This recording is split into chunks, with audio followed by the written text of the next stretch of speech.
Ok, bueno, seguiremos retomando en esta ocasión lo que nos había faltado ver acerca precisamente del martirio.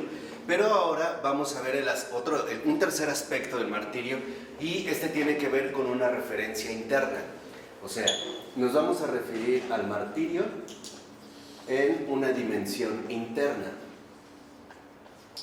Habíamos hablado la ocasión anterior del martirio básicamente en su dimensión exterior, ¿no? Habíamos visto un poco como las condiciones en las que se lleva a cabo, pero ahora Florensky da un paso más y va a abordar la cuestión del martirio en su dimensión interna, o sea, en su dimensión interior. Por así decirlo, va a desentrañar las intimidades más profundas precisamente del mártir. En la 333, en la última cita, dice el texto: para testimoniar es necesario poseer en sí mismo la verdad testificada, y no solo pensar en ella como en un producto de nuestra propia actividad.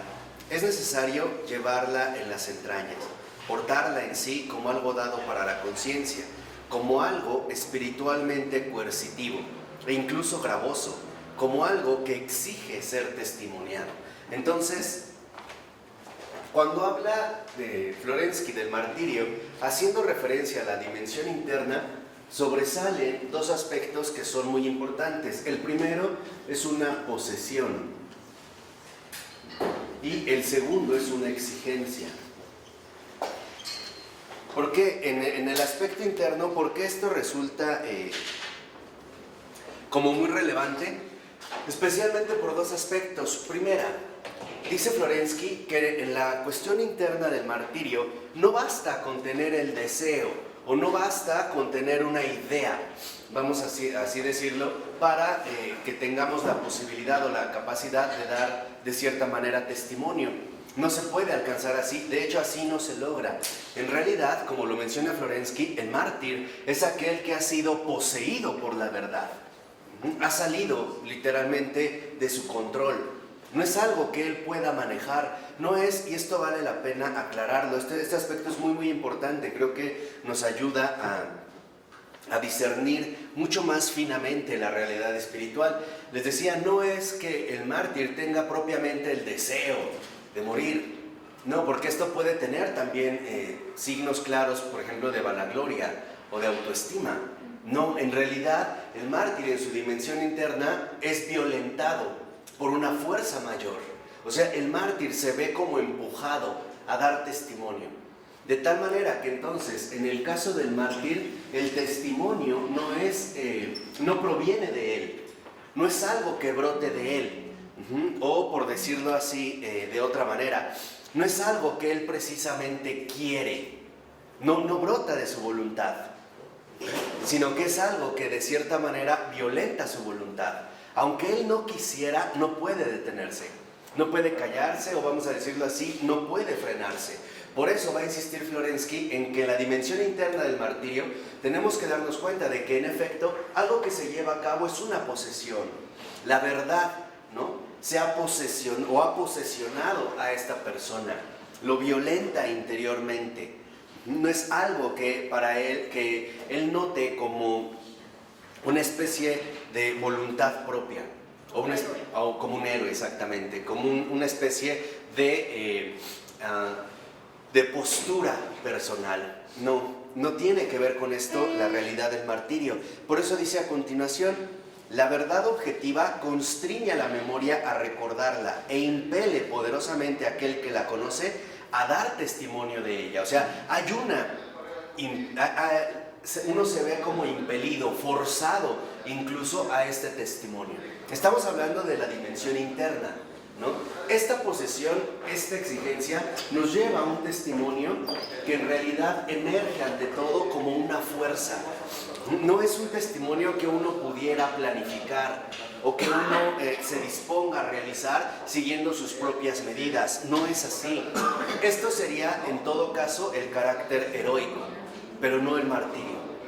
El martirio, en pocas palabras, es algo que viene de Dios, no nace del hombre. El creyente se ve forzado literalmente por este testimonio que le desborda. Él no tiene ninguna palabra al respecto. Él, de hecho, ni siquiera podría decidir algo. No está en su elección, no forma parte de su capacidad. Él sufre, en este sentido, una posesión y una exigencia. O sea, en la dimensión interna del martirio, esta fuerza, ¿no?, que le impele, que le exige, que le constriñe, es el primer signo del sufrimiento del mártir. De hecho, y esto es bastante coherente, si nosotros tenemos en cuenta que el martirio, referido al término, como término de un testimonio de la verdad, es el testimonio de algo que no le pertenece al hombre. El mártir da testimonio de algo que no proviene de él. Esos serán en todo caso los héroes. Pero aquí entonces debemos ya de aclarar dos cosas. El creyente no es un héroe. El gesto heroico es el que, por ejemplo, dijera, pues yo quiero morir, me nace el deseo de morir. Eso es heroico, pero eso no es martirial. Y hay que tenerlo muy, muy claro. O sea, el martirio en el sufrimiento es literalmente esta exigencia avasalladora que por más que nosotros quisiéramos ir en contra del testimonio, no podemos. Por eso es que hay, en este sentido, una posesión.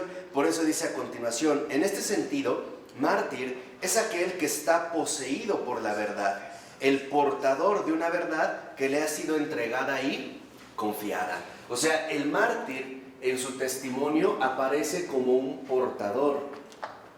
Él no es la verdad, él solamente es portador de esta verdad. Es un portador de la verdad. Por eso es que esta verdad a la que nos estamos refiriendo en este momento supera y por mucho la propia capacidad humana.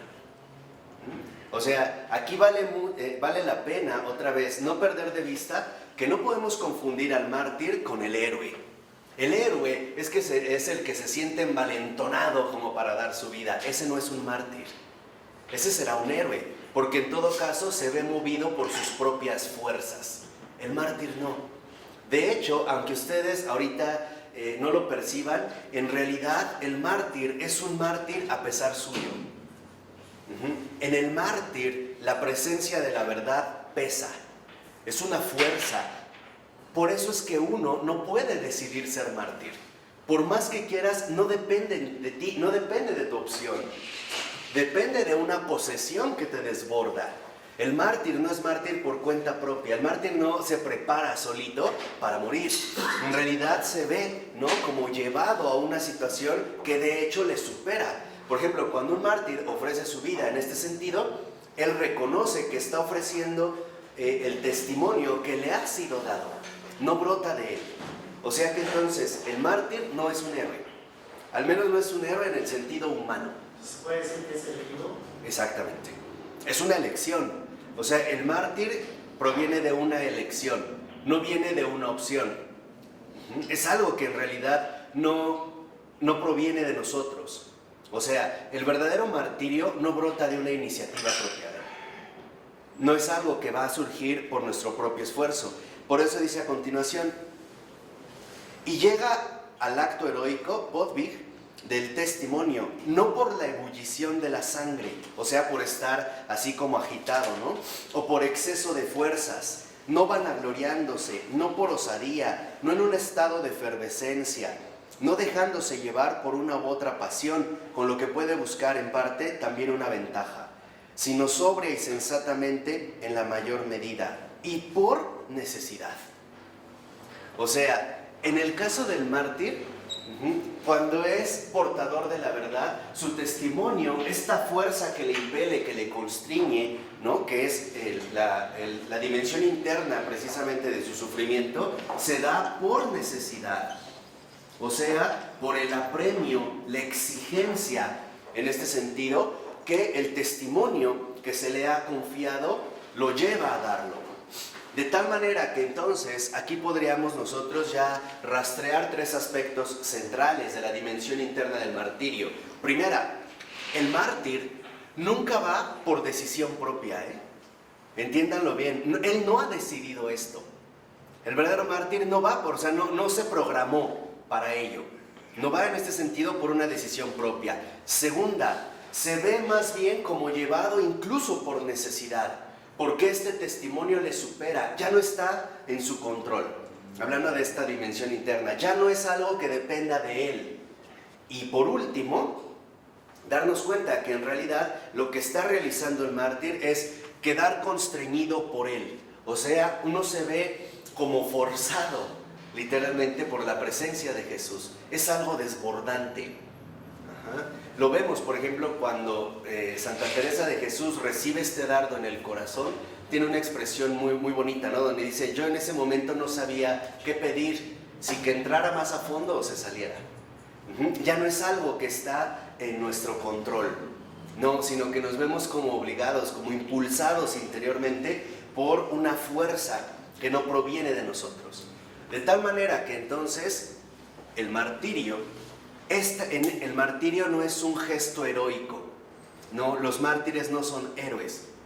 ¿Y cómo nos damos cuenta? Porque este portador de la verdad precisamente ante todo es humilde. La humildad del mártir consiste en reconocer que esto no es obra suya. No sé si queda claro. ¿Cuál es la diferencia entre los mártires y los héroes? Los héroes, lo decíamos hace un momento, el héroe es aquel que se siente con la fuerza necesaria para ofrecer para llevar a cabo una entrega o un sacrificio. Siente que le hierve la sangre, se siente enfervecido, se siente muy motivado. Fuerza propia. O sea, en pocas palabras, está brotando de su yo. En cambio el mártir no. El mártir reconoce que en realidad lo que lleva a cabo es a pesar de él. Es por otro. Es otro el que literalmente lo está dirigiendo hacia esta situación. Esa es la unidad del martirio. El mártir es humilde porque reconoce que lo que vive es por otro. Es más, el verdadero creyente en sus sufrimientos, el verdadero creyente reconoce algo. Esto yo no lo pedí. Entonces ahí sí cometemos un error al decir los héroes de la fe. Exactamente.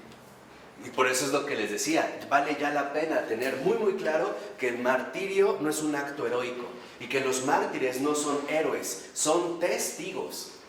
Esa es la diferencia, o sea, por eso es que en el testimonio el mártir, en su humildad de reconocimiento de que esto que está viviendo, padeciendo es por otro, entonces esto es lo que lo convierte en un testigo. En pocas palabras, el mártir no da testimonio de él. No decimos, qué hombre tan valiente, da testimonio de Cristo. Y por eso es un mártir. ¿Por qué? Porque se ve humildemente llevado por otro, que en último término lo convierte únicamente en un testigo. Hay un solo héroe y muchos mártires, ¿verdad? Cristianamente. El héroe es Cristo y los mártires son los que se mueren como, ¿verdad? ¿Por qué? Porque en realidad, es lo que va a decir el texto adelante, el único testimonio es el de Cristo. Todos los demás no son más que testigos de este testimonio. Por decirlo así, la palabra original es Cristo. Los mártires son ecos de esta palabra. Son como resonancias. Entonces, el martirio nunca es por cuenta propia. Por eso no lo aguantamos. Si nosotros le pedimos al Señor, por ejemplo, ay Señor, dame un sufrimiento por las almas, pídanlo y verán cómo se quiebran. ¿Por qué? Porque no es algo que dependa de nosotros, no es algo que esté a nuestro alcance. Segunda, en el verdadero mártir no hay ningún signo de identidad propia, no, sino que uno se ve literalmente como llevado, como impulsado literalmente por otro. Por eso es que en último término el mártir como testigo se desvanece para que aparezca literalmente el testimonio, y el testimonio es él, o sea, Cristo. Esto es la dimensión interna del martirio. Por eso dice a continuación el texto, el testimonio martirial es la unión de la sangre y de la palabra. Una sangre que ya es palabra, que habla de la verdad. Entonces, la 334, al inicio del segundo párrafo. O sea, para Florensky queda claro que entonces el mártir, su sangre es ya palabra que habla de la verdad. De hecho, si nosotros lo vemos también, por eso es que el mártir siempre es agredido por otro. El mártir no se corta las venas, siempre es más bien ejecutado por otro. Siempre es, vamos a decirlo así, como puesto en manos de otro, que es donde se va a dar el testimonio. Nunca ustedes han visto un mártir, por ejemplo, que se cuelgue. No, sería Exactamente. Esa es la diferencia, o sea, no es algo que esté en nuestras propias manos. Por ejemplo, Sansótico, que él fue contemporáneo de Constantino, ¿no? Muy cercano a Constantino en la orden imperial, él destinó una gran cantidad de dinero para fundar un hospital, un leprosario a las afueras de la ciudad, cuando estaba ahí Constantino. Cuando Constantino se enteró, lo primero que hizo fue mandar a matarlo. ¿Cómo? Lo amarraron entre mulas y lo descuartizaron. Y ahí es lo que vemos, o sea, no es algo que haya pedido Sansótico. Después inmediatamente se arrepintió Constantino, pero ¿Cómo se llama? Sótico. Sansótico. Sótico, con Z, Sansótico. Entonces es despedazado por mulas, o sea, no es algo que él buscara, ni siquiera va a decir, bueno, me ponen 6 mulas, ¿eh? Cuando yo les diga, no. O sea, en realidad es algo que nos va arrastrando. Por Sí, eso... pero hay una vida anterior, vimos que hay una vida anterior que lo prepara a esto. Ah, claro. Para merecer el martirio. Esta vida anterior es, bueno, en otras palabras, ser triturado por los dientes de las fieras, ¿no? Del prójimo. Es del prójimo. Sí. Pero esto no es, digamos, como decía, sí lo prepara para el martirio, pero no es para que merezca el martirio. En realidad nadie puede ser merecedor del martirio. ¿Por qué? Porque sería ponerse a la altura del propio testimonio. Si yo digo que yo ya merezco el martirio, es como decir, estoy a la misma altura que Cristo. No, pero lo merezco por él. Es diferente. No, es que es justo lo contrario, esa es la humildad del mártir. Yo no lo merezco, pero Él me lo dio y yo no quería. O sea, por más que yo, vamos, lo Pero también evitaba. mucha gente desea el martirio para la iglesia, para todo. Mucha gente lo desea. Entonces, Pero ojo, este puede ser un don. Por ejemplo, el Señor nos puede dar el don de desear el martirio, pero eso no significa que nos satisfaga ese deseo. O sea, puede ser que sea como un buen deseo nada más. Eso no quiere decir que se tenga que ejecutar, por ejemplo, sino que en el verdadero mártir, ante todo se ve que el que está obrando en realidad es Él. Cuando aparece algo propio, entonces uno no es un mártir, uno está caminando por los senderos del héroe, ¿no? Por eso les decía, debemos de separar muy bien al héroe del mártir. Por eso hoy es un poco extraño cuando se tiende a hablar de una fe heroica, ¿no? Una fe heroica, o sea, como que nos proponen como un modelo donde el humano resplandece debido a su capacidad que dio, cuando en realidad en lo que deberíamos de insistir es en darnos cuenta la forma en la que Él obró en el ¿qué? En el testigo. Lo dijimos, primero Él. Cuando las cosas se invierten, entonces pareciera que, por ejemplo, muchos santos, en particular los mártires, aparecen así como seres humanos extraordinarios, increíbles, inalcanzables y hasta raros, ¿no? Como superhombres. Y no es así. O sea, el mártir sigue teniendo la misma fragilidad humana, sigue teniendo la misma debilidad humana, los mismos miedos, las mismas angustias. ¿Por qué? Porque no deja de ser un hombre. La diferencia es que el mártir fue poseído por esta verdad. Y el ir cantando. Eso es producto del testimonio de Él. ¿Quién puede lograr algo así? Solo Él. Al ir cantando se ve que eso no es humano. Eso es lo que estoy la diciendo. locura del amor. Pues eso no es humano. Eso es solo algo que puede provenir de otro. Que a mí me vayan a martirizar y vaya bendiciendo o perdonando, eso es algo que solo puede hacer Cristo. Nadie humanamente lo puede hacer. Por eso es que los romanos se impactan. Porque ellos, los romanos, acuérdense, los herederos de los griegos, conocen a los héroes, pero nunca a los mártires. ¿Por qué? Porque el héroe siempre quiere presentarse, por así decirlo, como un ser humano indoblegable, ¿no? Una columna de hierro. Y no es cierto. El mártir es una paja. Entiendan bien esto, el mártir no es hierro, el mártir es paja. Es una paja que fue consumida por esta fuerza que lo volvió un portador de la verdad, un aletóforo o portador de la verdad. ¿Sí? Entonces, el héroe sí es un hierro duro, el mártir no, el mártir es una paja que es poseído por necesidad, se ve como llevado aquí, y en su humildad reconoce que el que lo conduce es ¿quién? Es Cristo. En pocas palabras, fíjense, que él no va por cuenta propia. O sea, no es algo que él dispuso. No. Él va por otro. Es otro el que lo lleva a este martirio. Por eso dice a continuación que en realidad este martirio solo puede darse en el cristianismo. Y tiene razón Florensky. ¿Por qué? Porque fuera del cristianismo no hay un testimonio.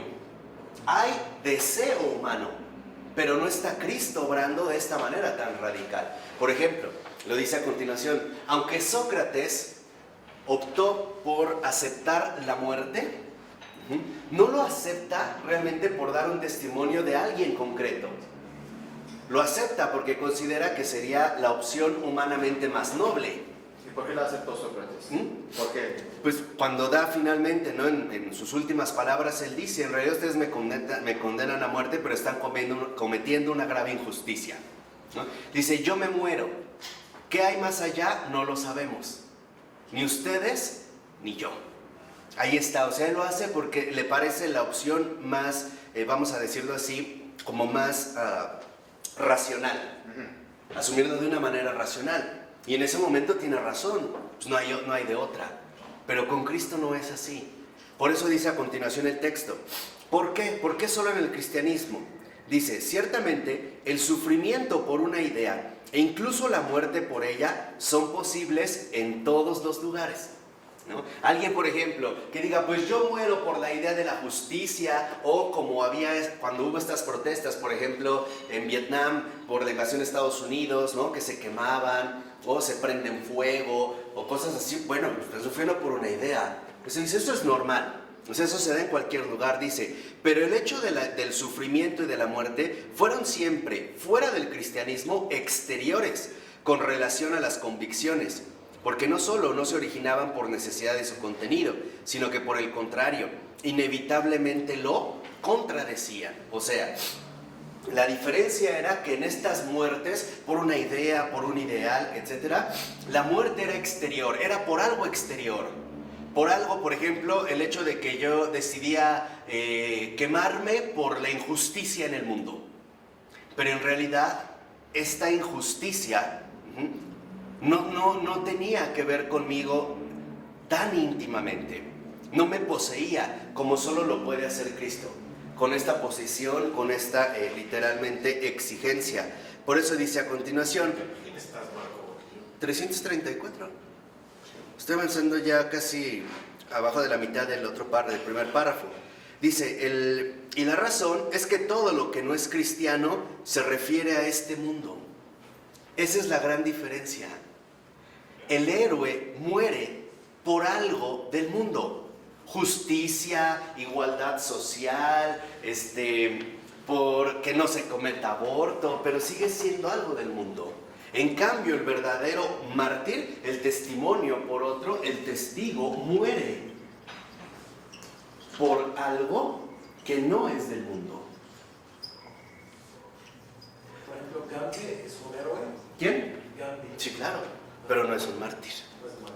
Es un héroe, por supuesto, y en ese sentido pues es respetable, claro que sí, pero no es un mártir. ¿Por qué? Porque en realidad solo en el cristianismo los mártires, ¿no? Como dice... He oído a un musulmán hablar del amor a Dios hasta la muerte. Entonces, No ¿qué es... muerte es? No es un mártir, porque el amar a Dios hasta la muerte es hasta lo máximo que puedo alcanzar en el mundo.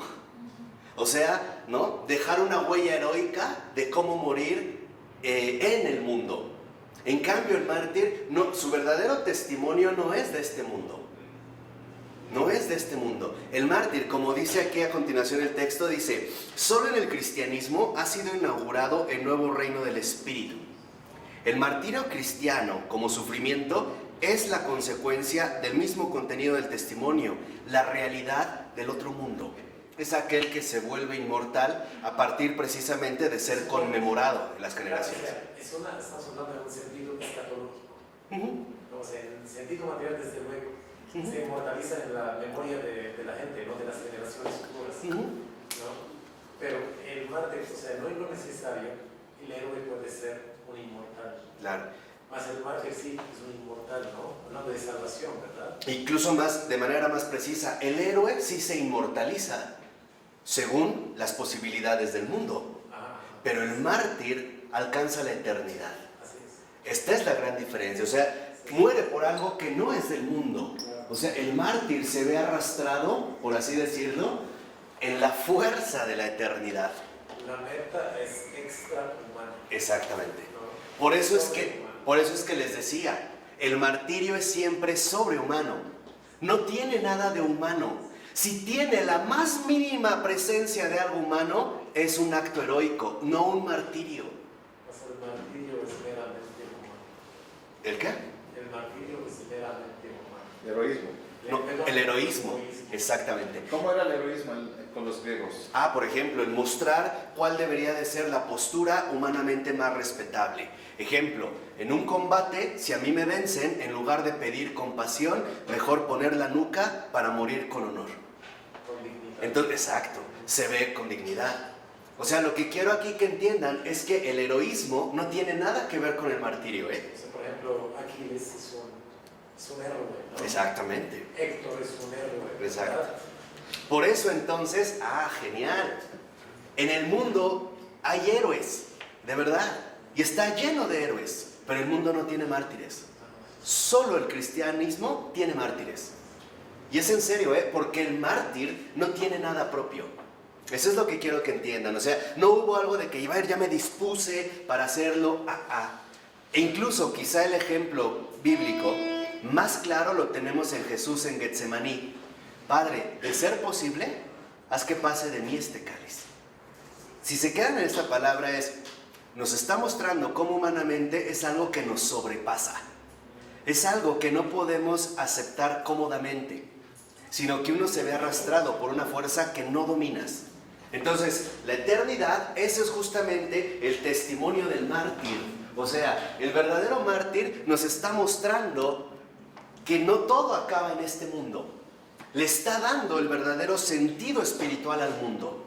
Por eso es que los mártires, en este sentido, son orientaciones claras de trascendencia. Han sido ya transfigurados por la eternidad. Por eso es lo que yo les mencionaba en una ocasión. Cuando nosotros, por ejemplo, suponemos que espiritualmente todavía tenemos algún mérito, todavía no estamos bien espiritualizados. Todavía seguimos siendo demasiado humanos. O sea, todavía seguimos viendo qué esfuerzo he llevado a cabo, ¿no? Cuánto he hecho, cuánto he realizado, como para tener una correspondencia. No, en realidad aquí la cosa se da de un modo distinto. Por eso podemos afirmar con toda sinceridad, dejemos que el mundo se quede con sus héroes. Nosotros estamos llamados a ser mártires, no héroes. No es algo que agrade. Por eso, por ejemplo, en una ocasión cuando el Padre Pío ya es anciano y va caminando así, ¿no? Despacio. Entonces pasa un compañero de él y le dice, ya padre, camina bien. Entonces él voltea al Padre Pío y le dice, pues, ¿qué crees que no duele o qué? Pues claro que me duele. Dice, no, ¿tú crees que es por gusto un adorno? Sí me duele. O sea, no es algo que nosotros podamos, por así decirlo, minimizar a nuestra medida. Por eso es que en realidad la fe cristiana no es heroica, porque la verdadera fe cristiana no es humana, no es de este mundo. No es de este mundo. Vamos a decirlo así, en este testimonio que posee a la persona, al mártir, brota este impulso como una fuerza que él no puede dominar. Es algo que le arrastra, es como una corriente contra la que él no puede ya combatir. O sea, el mártir, otra vez, es un poseso de la verdad. O sea, la verdad ha tomado posesión de él. De tal manera que incluso ahora ya el mártir, por ejemplo, no puede ya ni siquiera medir su propia realidad interior. Ya se ve rebasado por algo infinito, por algo que no le corresponde. Y ese es el primer testimonio precisamente de la eternidad. ¿Por qué? Porque el mártir está muriendo por algo que no es de este mundo. Por eso es que hay muchos mártires que no quedan como héroes, o parecieran justamente no ser héroes. Ahí tenemos a un Florensky. Aparentemente muere como uno más, o a un Carlos de Foucault, o otros que mueren así, aparentemente sin que nada haya ocurrido, sin que el mundo se dé cuenta. ¿Y por qué? Porque esta obra que se lleva a cabo no es del mundo. Por eso dice a continuación en la cita, si no obro por falta de reflexión, es decir, si el martirio y la muerte no me advienen desde fuera, sino que yo comprendo qué es lo que me amenaza, entonces, consiguientemente, aceptando voluntariamente la muerte, demuestro con esto mismo que el mundo de los valores espirituales es realidad, y no una representación abstracta que yo, aunque fuese de un modo confuso, contra mi propia voluntad, conozco el otro mundo, e incluso afirmo su primacía ontológica respecto al mundo de aquí. ¿Qué es lo que hace el héroe? El héroe muere siendo consciente de lo que viene después. ¿Qué es lo que viene? El reconocimiento, por ejemplo, la inmortalidad, el ser rememorado, ¿no? Hay personas que dicen, es que yo quiero que me recuerden, ¿no? O lo hago para que los demás me recuerden, entonces a lo mejor me pongo en medio del periférico y me trueno una bomba Molotov para llamar la atención. Aquí no, en el caso del mártir no ocurre así. ¿Por qué? Porque en realidad el mártir como tal, en este impulso por necesidad, en esta fuerza que que lo arrastra, no es más que el impulso del mundo futuro. Ajá. Marco, a pesar de que el cristianismo antiguo estaba en competencia con la cultura griega pagana, siempre trataban de dar la otra parte del mismo término, ¿no? ¿Por qué no usar, por ejemplo, el término héroes? Esos son los verdaderos héroes, no los nuestros. Ajá. Aplicando el término a los que daban testimonio de su fe mediante el dar la vida, que son los mártires. ¿Por qué no usarlo desde el principio, por ejemplo, a San Jorge Mártir? San Jorge héroe. ¿Quién comienza con este cambio de terminología? Sabiendo que es un término casi nuevo en aquel entonces. De hecho ya desde los apóstoles, ¿no? Sí, San Pablo ya habla de mártir. ¿Hay alguna acta histórica que habla de este acontecimiento? ¿Por qué esta distinción? Pues las actas de los mártires. ¿Por qué dicen actas de los mártires y no de los héroes? Porque ya en este contexto en el que precisamente te refieres, había quedado claro que el cristianismo había traído algo insólito, algo desconocido, algo nuevo. Y este algo nuevo era precisamente lo que permitía marcar las distancias con respecto a todas las culturas circundantes. Entonces, por ejemplo, de los propios apóstoles, ya desde los padres apostólicos, como ya conocen la cultura griega, en último término, reconocen también que lo que los griegos han llamado héroes, en mayor medida han sido héroes mitológicos, o sea, inventos de la imaginación humana. Exacto, leyenda. En cambio, cuando aparece el mártir cristiano, dicen, este sí es un verdadero testigo. Y por eso este sí es un mártir. Por eso los griegos a los héroes nunca se les hubiera ocurrido llamarles mártires, ¿no? En cambio, ellos lo que dicen es, tus héroes no son más que leyendas inventadas por la imaginación humana.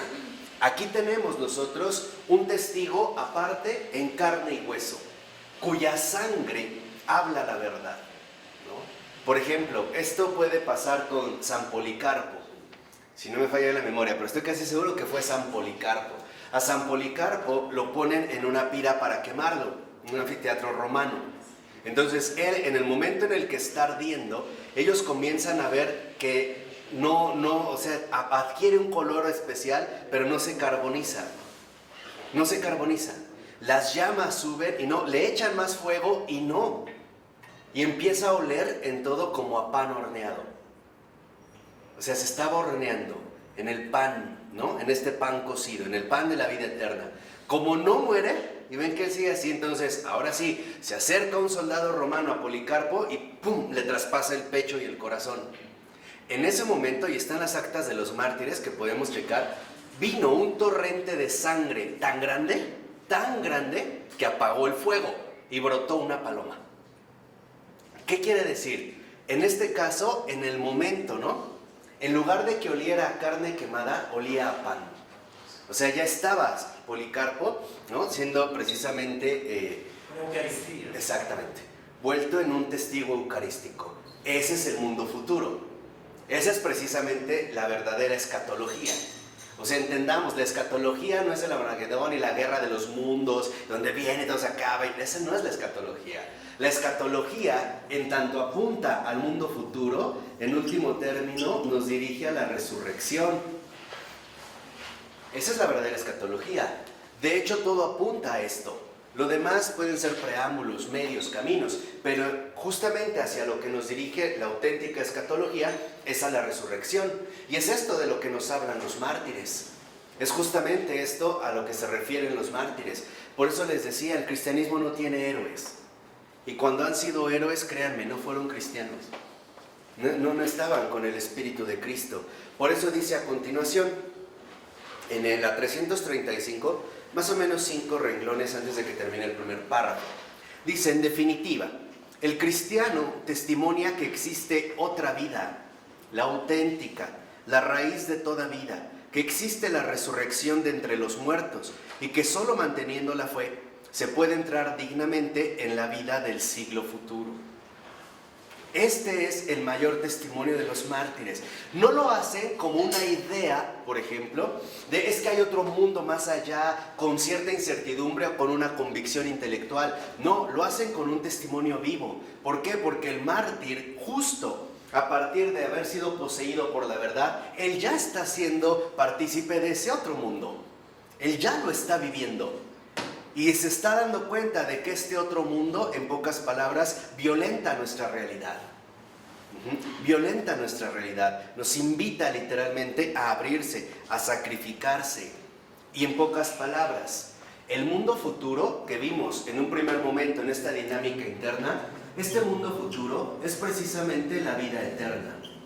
La vida eterna que ya ha comenzado a hacer su obra. El mártir no muere intelectualmente convencido de un más allá.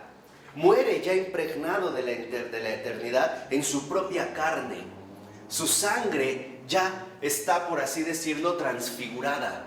Por eso es que la sangre de los mártires, como decían los primeros padres de la iglesia, han sido las semillas del cristianismo. Si la iglesia se sostuvo es porque fue regada en el campo del mundo con la sangre de los mártires. Por ello, en las primeras manifestaciones del martirio, los mártires se llevan la corona. Ojo, y esto otra vez hay que enderezarlo. El mártir se lleva la corona no porque murió, sino por lo que vivió. Su muerte, la forma en la que murió, es secundaria, no es tan importante si lo devoraron las fieras como San Ignacio de Antioquía, o murió en una hoguera como San Policarpo, o como San Justino, ¿no? También como en la parrilla, no, San Lorenzo, no. Sino lo que daba testimonio del mártir es que en efecto lo fundamental es que ellos ya habían dado este testimonio profundo de vida eterna. ¿Por qué? Porque habían sido arrebatados por la fuerza de la verdad. Hay algo que los impulsa. Ya no hay marcha atrás. Uno en realidad ya no se puede detener. Esta es la violencia interna de la que también hablaba Pablo, ¿no? Otra vez, el martirio no es morir, eso es héroe. El martirio es ser consumido por esta fuerza que me arrebata. Y en pocas palabras, todo cristiano es un mártir, porque está llamado a que su propio yo se consuma. De tal manera que queden las cenizas, llegue el Espíritu y sople, que se esparzan esas cenizas. San Pablo le llamaba el hombre viejo, ¿no? Y decía, revestíos del hombre nuevo. Dice el siguiente párrafo. Si el mismo contenido de la fe cristiana es la vida eterna, que supone la muerte a lo terreno, incluso en el modo de morir. Tengámoslo muy claro, por favor. Incluso el mártir muere a un modo de morir terrenal. Ni siquiera su modo de morir es ya terrenal. No, ni siquiera ya ahí tiene el mártir como una medida humana o aceptable. Dice, se puede decir que en el cristianismo el martirio no es una excepción, sino el estado normal. O sea, el verdadero creyente, todo cristiano es un mártir.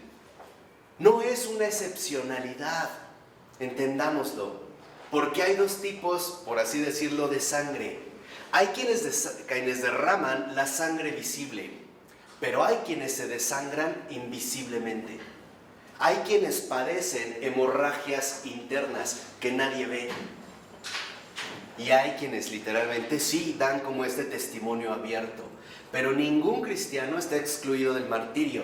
Por eso dice a continuación, fíjense lo que dice Florensky, el cristiano no puede no ser mártir si no reniega de su fe, que en él, más que un principio, es la presencia de un hecho, la realidad del otro mundo, experimentada por él. Porque renegar de la fe significaría para él renegar de algo más grande que sí mismo. O sea, el mártir incluso padece la presencia de algo más grande que él mismo. Ni siquiera el mártir podría entender qué es lo que está realizando y por qué lo está realizando de este modo. No, ya no, sus propias medidas humanas, ¿no?, se ven superadas. Por eso dice a continuación, el cristiano muere. Ahora, esta muerte no necesariamente es una muerte visible, también hay una muerte invisible. Yo nada más ahorita les quiero comentar un caso, la muerte mística de la que habla San Pablo de la Cruz. Y es una muerte mucho más difícil que la muerte física. Es un martirio muchísimo más exigente, porque la muerte mística de la que habla San Pablo de la Cruz es morir a todo lo que pueda resultar ser mío. Fíjense, morir a mis emociones.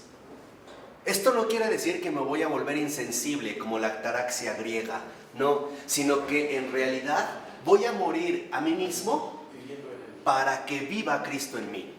De tal manera que entonces yo ya no tengo decisiones, ya no tengo criterios, ya no tengo gustos, ya no tengo pensamientos propios, ni siquiera me miro a mí mismo, ya no.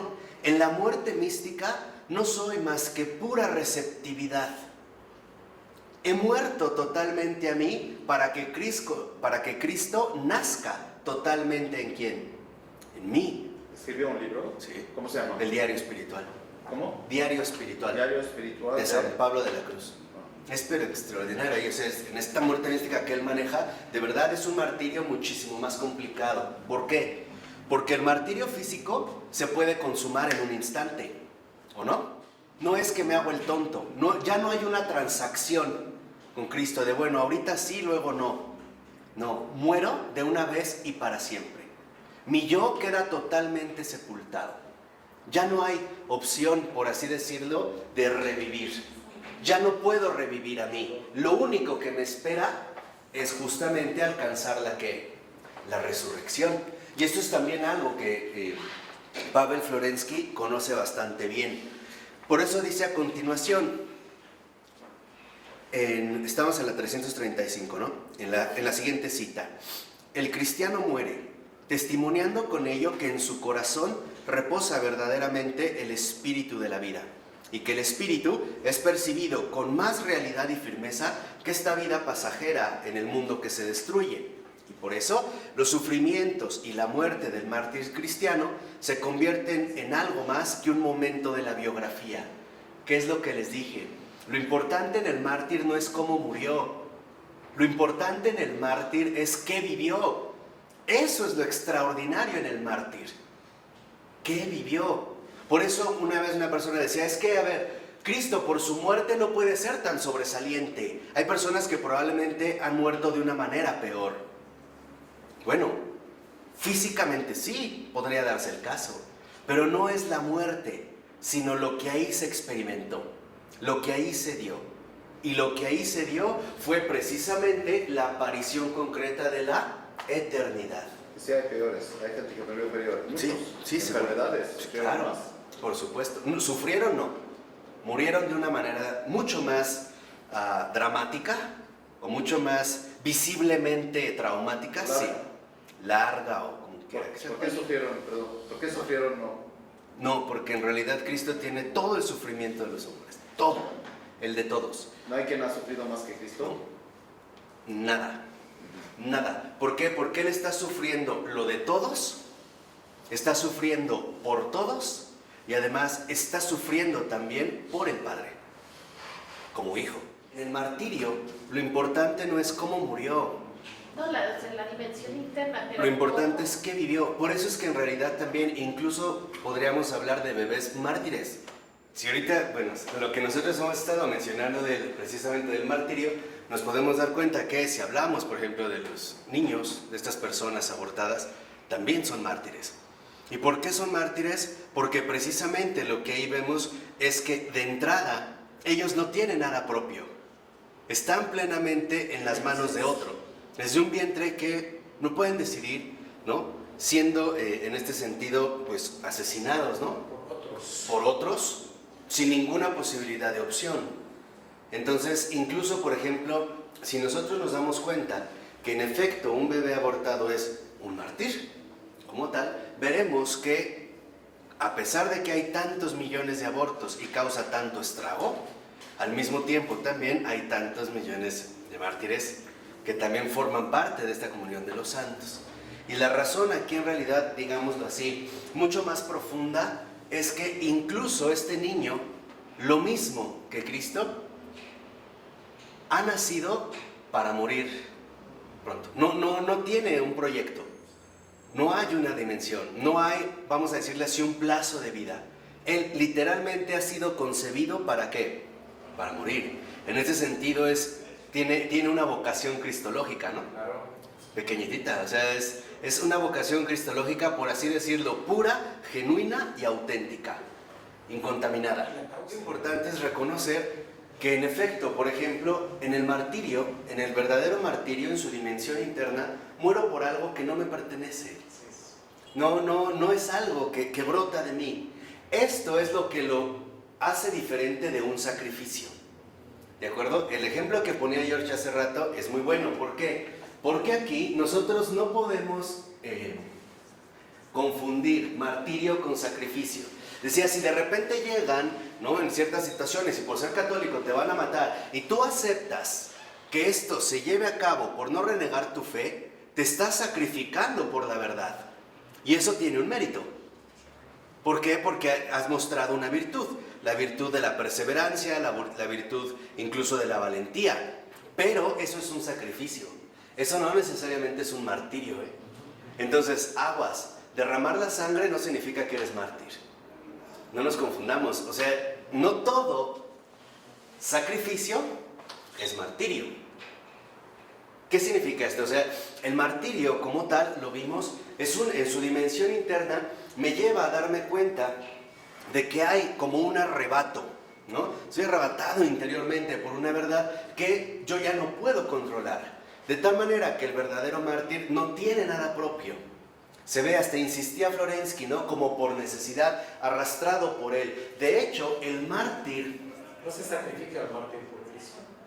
No en este sentido, ahorita vamos a ver por qué no. Muere, ¿no?, por Cristo, pero en un sentido personal. O sea, Cristo es el que toma al mártir. En cambio, cuando realizamos un sacrificio, aquí sí hay, por así decirlo, una opción voluntaria.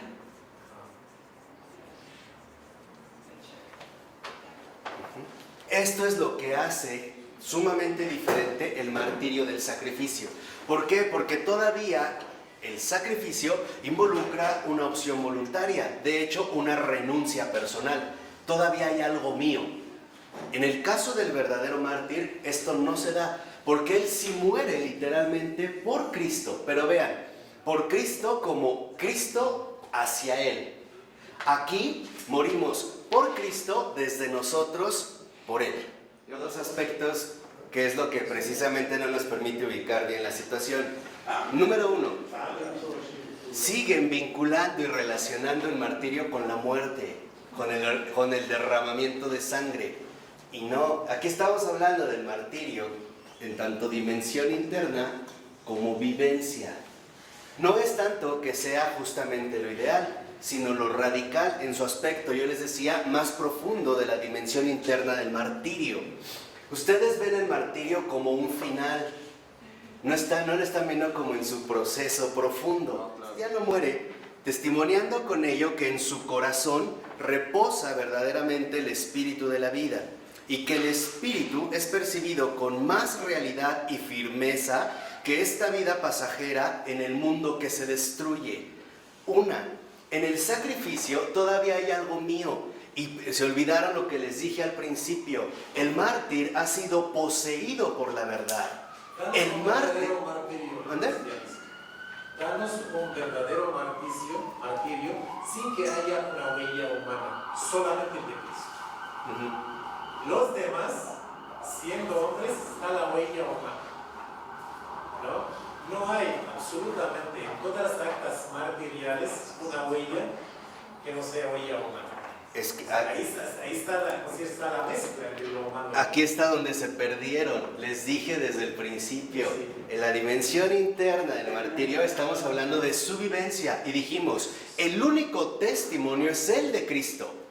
Y el mártir no es más que un testigo de este testimonio.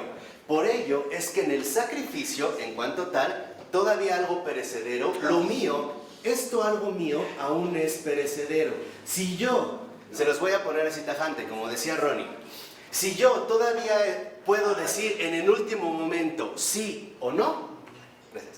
Si yo todavía en el último instante puedo decir sí o no, no estoy poseído por la verdad. El espíritu de la vida no radica en mí, porque aún sigo teniendo algo mío, y eso es lo que ustedes no alcanzan. Ya te entendí un poquito. En el caso del martirio, después del grito y la regañada que me dan, les dije, entiendan, en el martirio, ojo, yo como tal, he sido totalmente transfigurado por el martirio. Si tú, en el último momento, siquiera piensas en decir, puedo decir sí o no, le estás jugando al vivo. Te estás jugando a ser el valiente a través de llevar un sacrificio. Por eso es lo que yo les decía. Sí, pero no digas que no es un sacrificio. No, lo que les dije. Cancélalo. Pero yo no dije eso. Yo lo que dije es, no todo sacrificio es un martirio. Yo no dije, el martirio no es sacrificio. Yo dije, no todo sacrificio es martirio. ¿Por qué? Porque yo puedo ofrecerme voluntariamente en un caso determinado sin que eso involucre que viví un martirio. Esto, claro que tiene un mérito, por supuesto, pero no coincide necesariamente con el verdadero martirio. Alguien entra ahorita y me apunta con un rifle y me dice, reniega de tu fe y de Cristo o te mato. Y yo en el momento tengo todavía la opción de decidir y digo, no, pues mátame. En efecto, yo estoy realizando un sacrificio. Sí, cosas. Primera, cuando hablamos de martirio, estamos hablando de su dimensión interna en tanto vivencia. Estamos hablando del martirio en su dimensión interna como vivencia. Es una vivencia que es generada por Cristo. Es que el por Cristo es literal. Es Él el que ha intervenido. Es en esta posesión que a mí literalmente me devora. Pero siempre han tenido las personas la oportunidad de vivir por Cristo. Okay. Han muerto mártires. No, ojo, ahí está otra vez. Es que se ve, segunda, que en el martirio yo muero por algo que no me pertenece. No es algo que está en mi control. De tal manera que lo primero que debemos recordar, y eso también está en los padres de la iglesia, George, y aquí sí, discúlpame, los padres de la iglesia y toda la tradición de la que hablas, jamás se concentraron en un mártir por cómo murió. Se concentraron por el testimonio de vida eterna que aportó, y por eso eran ejemplares. Porque hubo quienes murieron de forma muchísimo más heroica, y no obstante no tenían esta calidad de mártir. Yo lo que dije es, cuando nosotros realizamos algún tipo de sacrificio, por supuesto que tiene un mérito.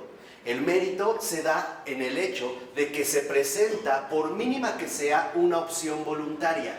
Aún hay algo mío.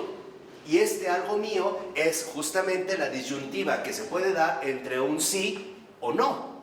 Y en efecto, ahí empezamos a hablar de las virtudes, de la disposición. Incluso podríamos hablar de la renuncia como una disposición cristiana hacia el sacrificio. Pero en el sacrificio, si yo me ofrezco, en realidad todavía hay algo mío que ofrendar. Dijimos, el sacrificio es cuando el yo se hace sagrado. ¿Por qué se hace sagrado? Porque se ofrece como ofrenda por Cristo. Vamos, yo soy todavía el incienso que se ofrece a ser quemado. Pero en el martirio, en su dimensión interior, por eso les dije, es la dimensión... ¿Eh?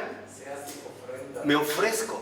pero me ofrezco, o sea, se me invita a mí a decir un sí o un qué, o un no. Y en este sentido, por supuesto que habrá un mérito, no lo quito. Pero lo que estoy diciendo es que no necesariamente todo sacrificio involucra el martirio, porque aunque los dos mueren, no se está hablando de la misma vivencia profunda en un caso y en otro.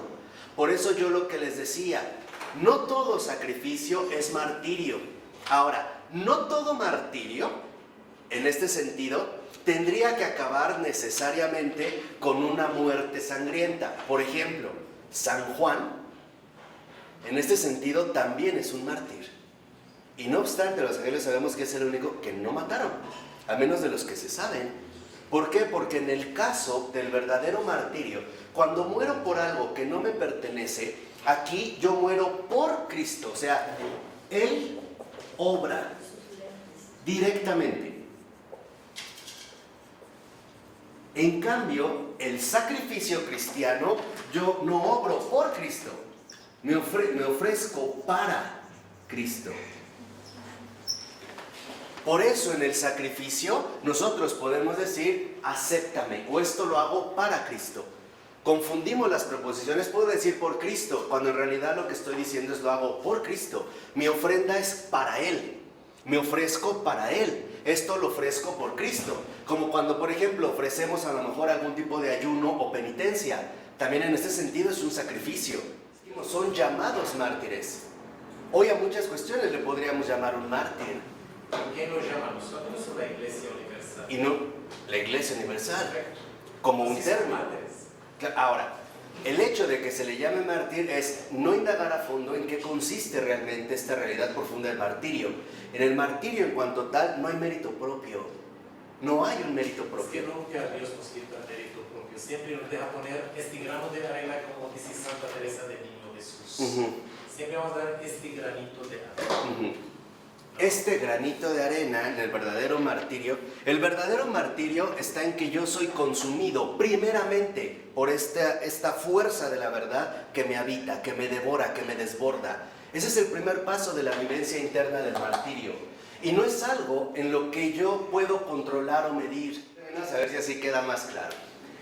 Hablé del martirio en su dimensión interna como vivencia, y cuando digo que no hay mérito propio, si estamos hablando obviamente de su dimensión interna, de lo que estoy diciendo es que no hay mérito propio consciente, No hay ego. sostenido, o sea, conscientemente por mí. No hay en ningún momento en el verdadero martirio en el que diga, qué valiente soy, qué mérito he ganado, he hecho esto. No, lo hay. Aquí es a lo que me estoy refiriendo, o sea, por eso es que decía, no hay mérito propio consciente. Les decía, la humildad del mártir consiste en que en efecto él ya no reconoce nada propio. Caramba, porque todo el mérito es de Cristo. Ese es el espíritu de la verdad. El espíritu de la verdad le rinde tributo a quien tributo merece. Dar al César lo que es del César y a Dios lo que es de Dios. El verdadero mártir en su corazón sabe una cosa: esto no es mío, esto no viene de mí. Lo que yo quería aquí en ese sentido redondear es que estamos hablando de la dimensión interna o bien de la dinámica espiritual más profunda que se genera en la persona del mártir. El mártir justamente lo primero a lo que muere es a sí mismo, de tal manera que esta muerte total a sí mismo es el sello definitivo del triunfo de Cristo en él. ¿Por qué? Porque esto es algo que solo Dios puede realizar. No es que lo anule, lo exalta. ¿Cómo? A través de la renuncia, a través aquí sí de su sacrificio y a través de su anulación. Esa es la tensión paradójica o antinómica del Señor. El único mérito que tiene el mártir es haberse dejado pulverizar por la presencia del Señor. Es esto, o sea, remoler, donde no queda ya ni siquiera una huella propia.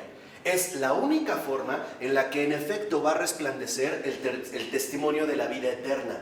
Por eso, ahorita que hablábamos de martirios, en realidad el único martirio en cuanto tal que se lleva a cabo en los mártires, dijimos, el martirio es un testimonio. Y este único testimonio es el testimonio de Cristo. Todos los mártires son testigos. ¿Qué quiere decir que son testigos? que dan precisamente constancia o presencia a este único testimonio que se ha realizado de una vez y para siempre. Dentro de estos testigos también, por supuesto, que hay diferenciaciones explícitas e implícitas. ¿Cuáles son las diferenciaciones explícitas? Justamente las que nos conllevan a ver, por ejemplo, qué tipo de muerte se ha padecido. No es lo mismo ser un mártir quemado en una hoguera que ser un mártir que muere en la cama de un hospital consumido por un cáncer. Son situaciones distintas. Y, no obstante, uno se puede estar realmente consumiendo en este amor que devora. Segundo, en esta gradación, cuando habíamos insistido en el caso del sacrificio, el sacrificio también conlleva diversos niveles. La única diferencia es que un sacrificio me puede hablar a mí de lo más noble o excelso de la condición humana. Por ejemplo, su capacidad para renunciar por otro, o su fidelidad a una determinada permanencia. Pero esto no significa necesariamente que el testimonio de Cristo se haya apoderado totalmente de esta persona en concreto. Por eso es que alguien que se sacrifica puede ser sumamente admirable, pero alguien que se martiriza, o sea que se deja martirizar, se convierte literalmente en una corona suprema. ¿Por qué? Porque un sacrificio, por muy noble que sea, sigue conservando un vestigio humano. Cuando realmente aparece un mártir, lo que resplandece es la presencia divina. Por eso los mártires están en la corona. Por eso los mártires, vamos a decirlo así, están en la cumbre de los testigos. Dentro de esta cumbre, los que están hasta arriba son los mártires. Empezamos a tener otro tipo de testigos diferentes. Cuando esto en efecto se lleva a cabo, entonces a lo que nosotros nos podemos referir en último término es que en el martirio lo que realmente se presencia o se manifiesta es la glorificación que lleva a cabo la Trinidad misma. La glorificación que el Padre realiza en el Hijo por el Espíritu Santo. Y entonces es cuando entra la obra directamente. Aquí nosotros podemos entender que la dimensión del martirio es, en primera, muchísimo más profunda de lo que hemos solido suponer. Y la razón es muy sencilla, porque nosotros desde hace un buen tiempo le damos mucha más importancia al aspecto humano que verdaderamente profundizar en el aspecto divino. Y dos, le hemos dado mucho más el lugar al hombre que el lugar a Dios. Por eso les dije en la estructura anterior, primero Él, después tú, al último yo. Y se los dije, cuando esta estructura no se respeta, todo se vuelve caótico. Cuando nosotros le damos el lugar a Él y vemos lo que realmente ha realizado, yo les aseguro que no hay un solo mártir que considere que tuvo mérito. El verdadero mártir siempre va a decir algo, no fui yo, fue Cristo. Si por mí hubiera sido, no lo hubiera hecho. Y creo que esto también ayuda para entender mucho más el panorama de lo que estamos hablando. Es importante reconocer y no olvidar que el mártir es víctima, no héroe. El mártir es una víctima del amor divino. Ha sido cautivo, ha sido tomado por el amor divino. Es un arrebato que sufre. Por eso es que el martirio es sufrimiento. ¿Por qué? Porque el mártir como tal no aparece literalmente como un héroe, sino que aparece como una víctima. Es víctima del fuego del amor divino que lo consume hasta los huesos, incluso hasta el grado de derramar su sangre. Ahora, si entendemos que es víctima, entonces ahora podemos entender por qué en realidad solo podemos hablar de un solo testigo, nada más. El verdadero mártir nos habla del testimonio de Cristo. O sea, el mártir, sea cual sea su manifestación, el mártir lo que hace es darnos un aspecto del testimonio de Cristo. ¿Qué pasó, Joana?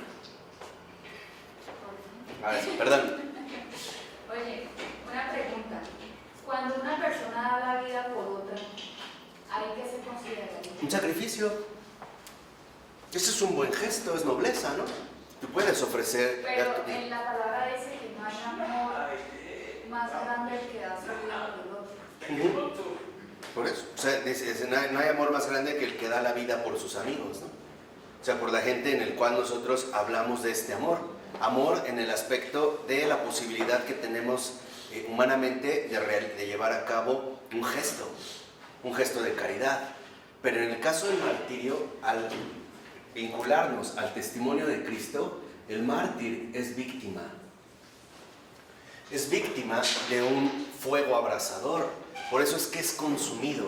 O sea, queda sujeto, vamos a decirlo así, apresado, es presa de este fuego de amor inmenso. De tal manera que entonces el mártir va a resplandecer literalmente como un testimonio de Cristo. El que se manifiesta, va a decir Florensky, es el único testigo. Por eso dice en la 336, al iniciar el apartado 2, el auténtico testigo del sacramento puede ser solo Jesucristo, el único que conoce al Padre desde dentro y ha sellado con su crucifixión el eterno contenido del testimonio de la verdad. Testigo solo puede ser el único testigo, aquel que ve el misterio en su fuerza interior, aquel que en la mayor medida no es de este mundo, aunque esté en el mundo. En el sentido estricto y propio del término, testigo puede ser solo aquel mismo en quien se manifiesta en el mundo la palabra de Dios, Jesucristo. O sea, en realidad, en el mártir, nosotros podemos percibir, al ser una víctima, una manifestación de Dios. Hay, por así decirlo, por así mencionarlo, una violencia interna. Por eso dice en la 337, en la siguiente cita, dice Florensky, ahí en la 336, en su crucifixión, los judíos y romanos pensaban ver simplemente un acontecimiento histórico, pero el acontecimiento se mostró como perteneciente al ser de la verdad, y el testimonio de Cristo se mostró no solo como un contenido relatado y verdadero, sino como la fuerza misma de la realidad superior, proclamada por el relato. La crucifixión del Hijo de Dios es salvadora, no porque Él es Hijo de Dios, sino también porque se trata de la crucifixión del Hijo de Dios. O sea, hay un acontecimiento concreto. Es esta fuerza invencible. En este hecho, fue asimilado por la humanidad el eterno contenido del testimonio de la verdad. Por eso dice al iniciar la 337, pero el testimonio de Jesucristo entra en la historia como un hecho, y de aquí surge la necesidad del testimonio sobre su testimonio, el testimonio de los testigos, cuyo contenido es la veracidad histórica del testimonio del único testigo. Dar testimonio de Jesucristo constituye la esencia del apostolado. Fíjense esto último, dar testimonio de Jesucristo constituye la esencia del apostolado. O sea, el apóstol da testimonio de Jesucristo, ya no hay nada suyo, ya no hay algo que lo pueda remitir a él mismo. Es la ruptura o la anulación radical y tajante de su propio protagonismo e incluso pertinencia en ese acto. Es aquí cuando se puede desbordar esta manifestación de Dios como un elemento luminoso. Y lo que hacen los testigos en esta manifestación de Dios es también una manifestación de Dios histórica. ¿Qué quiere decir que es histórica? Que en efecto se realiza como un hecho concreto en el devenir constante del propio desarrollo histórico del mundo. Por eso es lo que les decía, el verdadero martirio no es de este mundo. ¿Por qué? Porque es algo que solo Dios lleva a cabo. En el mundo, se los dije hace un momento, en el mundo hay héroes, pero en realidad Dios tiene sus propias víctimas. Son estas víctimas de amor, estas víctimas que se ven como arrebatadas por una fuerza que los domina. Y los domina a tal grado que incluso sienten esta necesidad imperiosa, ardiente, de fuego, de ofrecer más de lo que ellos son capaces. Y esto es algo que solo puede brotar del corazón mismo de Jesús. No hay otra fuente real para poder obtener algo así. Por eso hay mártires que piden más sufrimientos, algo que humanamente es imposible soportar y ni siquiera concebir. En este sentido, esta manifestación, testimonio Cristo del mártir, es algo desmedido. Desmedido porque solo Dios puede, por así decirlo, hacer presente en el mundo a un mártir. No hay un camino humano que nos pudiera conducir a un real martirio. Podemos llegar a una alta cima del sacrificio personal, esto sí, y de hecho es alabable y meritorio y admirable, pero no es tan excelso como la obra misma que Dios lleva a cabo en su propia víctima. Por eso es lo que les decía, en realidad el mártir no tiene opción. El mártir ha sido arrebatado en el horno ardiente del fuego de este fuego ardiente Del corazón de Dios. Del corazón de Dios. Por eso en el mártir se da uno cuenta entonces de que en realidad lo que es el centro nuclear del mártir no es la muerte, vuelvo a insistir, este es todavía un resabio de heroísmo, sino el testimonio vivo, concreto, histórico de la resurrección de Cristo. Este es el sentido profundo del martirio. Es dar testimonio, por ejemplo, de una vida que no es de este mundo, que no acaba ni siquiera con el homenaje póstumo o mortuorio que se pudiera hacer del héroe sacrificado. ¿No es la corredención? También no es la corredención. Sí, y esta corredención no es de este mundo. ¿Por qué? Porque la redención no brotó del mundo, ni salió del mundo, vino al mundo. Y esto nos lleva entonces a una dimensión distinta. Por eso dice la siguiente cita, Juan, discípulo de Cristo, confirma, fíjense, confirma el testimonio de Cristo, no en su esencia. Esta temeridad ni pasó por el pensamiento del apóstol, sino en su aspecto fáctico. Es decir, testifica que realmente existió tal testimonio, que él escuchó y además con sus propios oídos, que vio e incluso tocó con sus manos. Aquí lo que vemos es que el testimonio de Juan es un testimonio fáctico, o sea, de hecho. Juan lo que nos muestra como testigo es que él, aunque no vivió en su esencia pura, lo que habíamos mencionado hace un momento, el martirio, sí tocó, escuchó y vio con sus propios ojos, oídos y manos al testimonio vivo que es Cristo. O sea, Juan tuvo un contacto en el sentido literal con el único testigo. Incluso lo tocó. Por eso dice a continuación, el apóstol certifica que este testigo del Padre Celeste, esta manifestación desde el cielo no fue un espectro, no fue algo imaginario, sino que realmente se encarnó. O sea, lo que en realidad ahora nosotros podemos ver es que el mártir como testimonio de Cristo no es más que una manifestación secundaria, no primaria, de la propia encarnación del testimonio vivo. O sea, ¿qué es lo que sufre el mártir? Lo que sufre es el mismo sufrimiento de la carne de Cristo. Por eso, el mártir no añade nada a los sufrimientos de Cristo.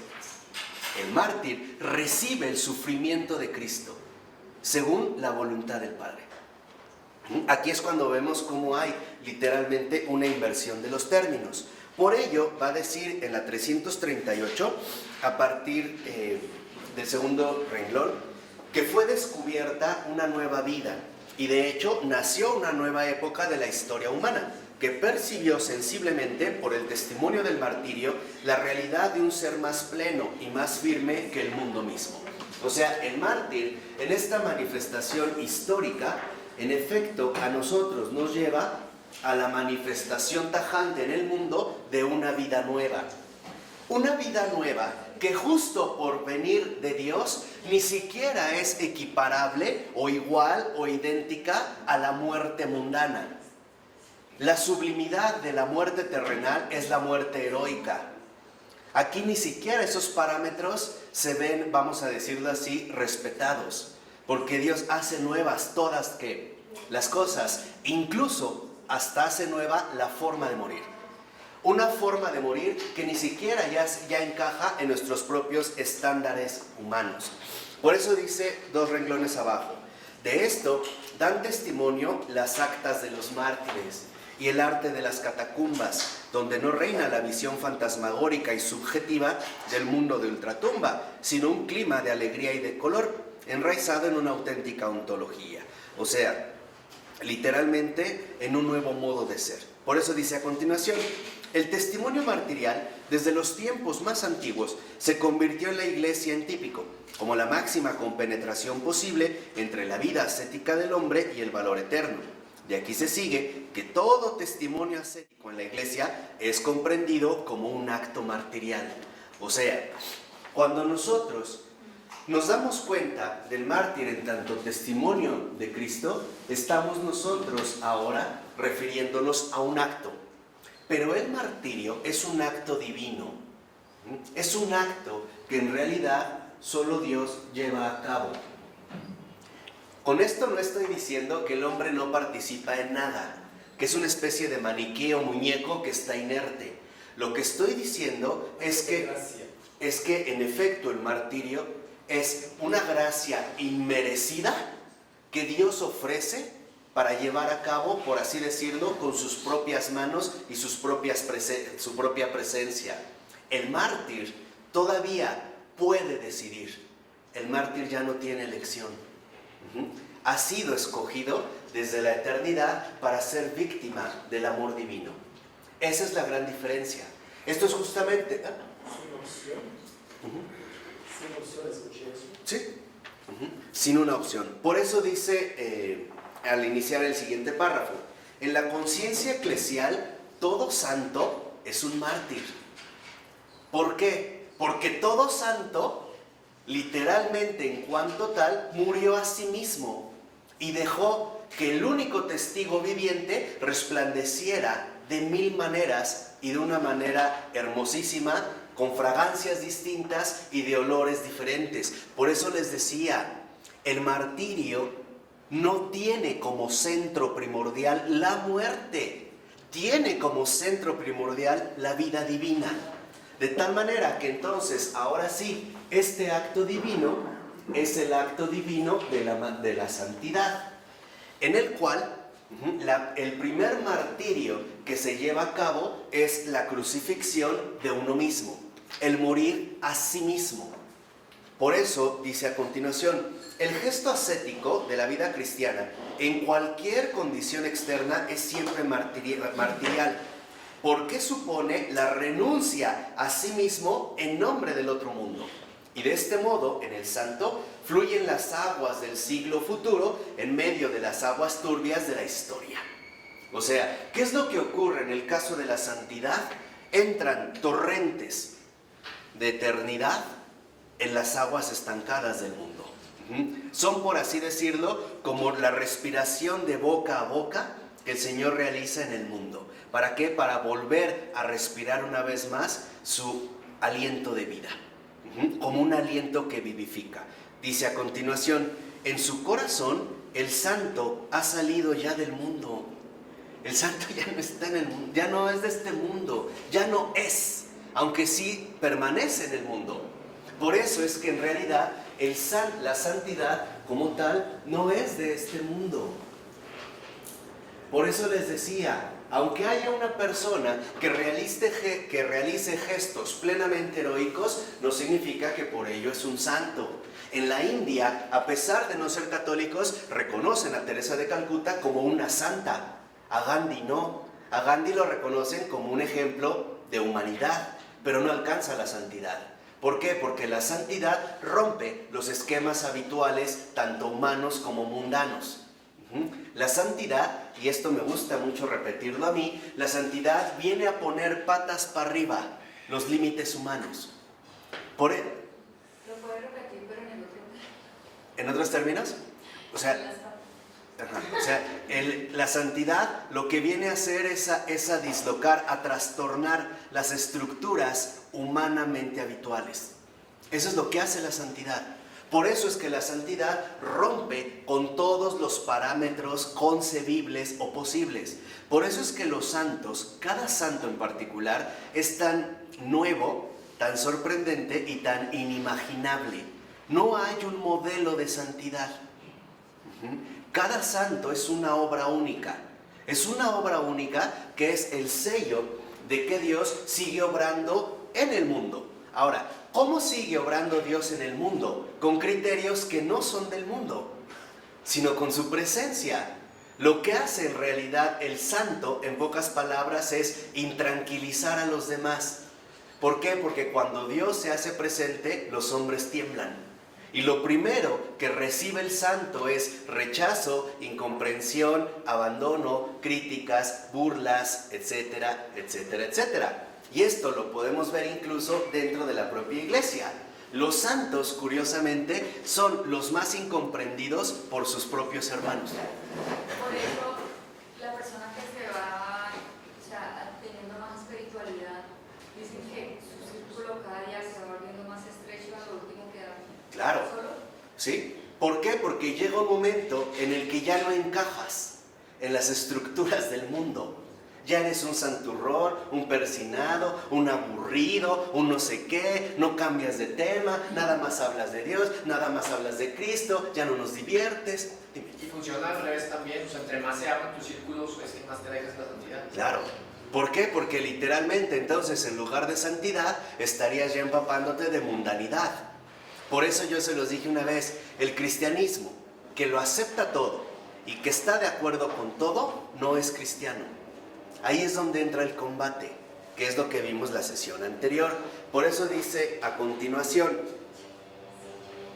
2 renglones abajo, de modo que el santo, escuchen, aunque sea un hombre débil, es por su propia existencia testigo del mundo espiritual, testimonio viviente de los misterios de la vida eterna, y no tanto por lo que dice, sino por su misma existencia. Esto es lo extraordinario. Por eso yo una vez les comenté, los milagros son adornos, son flores con los cuales Dios adorna su iglesia, pero no son lo principal. De tal manera que entonces esta vida nueva, como tal, involucra una profunda existencia que solo Dios puede hacer posible y que en este sentido solo Dios puede aportar al mundo. El santo ha sido ya sacado de este mundo. Por eso yo les decía en una ocasión, a Adrienne von Speyer se le aparece un ángel mientras ella va caminando en la calle, la gente ve como un resplandor, sale corriendo, ella no se espanta y la señala el ángel y le dice, tú vivirás en el cielo y sobre la tierra. Eso es lo que le está diciendo. Tu existencia ya no está aquí. Tu vida, tú vivirás en el cielo y sobre, ¿qué? La tierra. De tal manera que esta existencia es celestial y también terrenal. El mártir, al ser un hombre, no es invencible. El mártir solo puede recibir la corona si comparte la victoria del que ha triunfado. Por eso les decía, lo que hay más importante en el martirio no es la muerte, sino la vida eterna que se manifiesta como una eterna victoria. ¿Cuál es el problema? Que también desde la Edad Media, con muchas leyendas o pátinas de los santos, empezamos a hacer de los santos héroes. Y empezamos a tratarlos con las mismas categorías de los héroes. Y empezamos a perder de vista la obra divina que Dios lleva a cabo y que literalmente no es de este mundo. Por ello, si ustedes lo ven, en la 339, y lo dice ahí muy claramente Florensky, y lo dice de una manera muy bella, ¿no? Dice, lo imposible para el hombre es posible para Dios, y el santo se ha convertido en un testimonio viviente de la gloria de Dios, en la firmeza de la alianza entre Dios y el hombre. O sea, el santo en su existencia manifiesta la alianza que Dios ha hecho con el hombre. ¿Quién es el que sostiene esta alianza?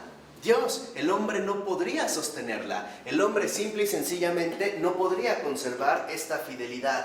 De tal manera que en un momento yo les comenté, no importa que el santo no sea plenamente fiel. Lo verdaderamente importante es que Dios sí es fiel. Lo que importa en el santo no es que sea débil. Lo que importa es que quien está obrando es el invencible. Aquí entonces empezamos a darnos cuenta de una referencia distinta. Por eso dice a continuación, no porque el santo habla, se convierte en testigo y en testimonio, sino porque es santo. Hable o no hable. Empieza a irradiar una presencia distinta. Es cuando la persona te empieza a lo mejor a decir, ¿qué tienes? Yo quiero lo que tú tienes, yo quiero vivir como tú tienes. Algo está dando. No necesita precisamente hablar. Dice, porque vive en los dos mundos, en el visible y en el invisible, porque en él vemos con los ojos las puras corrientes de la vida eterna, aunque fluyendo en medio de nuestras aguas turbias y terrenas que destruyen la vida. Por eso dice, en medio de las aguas muertas de la historia, el santo, a pesar de todo, es un viviente. Esta alianza es justo la que convierte al santo en un auténtico viviente. Lo que nos manifiesta el santo es que hay una vida que no es de este mundo, y hay una vida que es vida eterna, y que de hecho no tiene nada que ver muchas veces con las caricaturas que el mundo nos ofrece. Por ello no es casual que ahora, a partir de este punto, Florensky ya en la quinta carta de la columna la dedica al Paráclito, o sea, a la acción que el Espíritu Santo lleva a cabo precisamente en esta situación en concreto. Por ello, en la página 340, empieza ya a mencionar ahora lo siguiente Florensky. Nos dice que cuando nosotros hemos hablado de las hipóstasis, la que realmente nos ha resultado más compleja es la hipóstasis del Espíritu Santo. Se puede hablar del Padre o del Hijo, pero el Espíritu Santo es el que cuesta más trabajo. Ahorita o ha costado más trabajo. ¿Qué quiere decir hipóstasis? Las personas, ¿no? Las personas de la Trinidad. Hipóstasis del Padre, del Hijo y del Espíritu Santo. Y ahorita nos va a explicar por qué. Por ello, en realidad, si lo vemos en la 341, a partir del segundo renglón dice, el conocimiento del Espíritu como consolador, el gozo del Paráclito, no ilumina de oro más que las cumbres de la pena, como los rayos del sol fatigado por el día, que sonríen sobre las cimas nevadas del Cáucaso. No es más que al final del camino espinoso, cuando se ven las nubes rosadas de la criatura purificada y el resplandor nítido de la carne santa y transfigurada.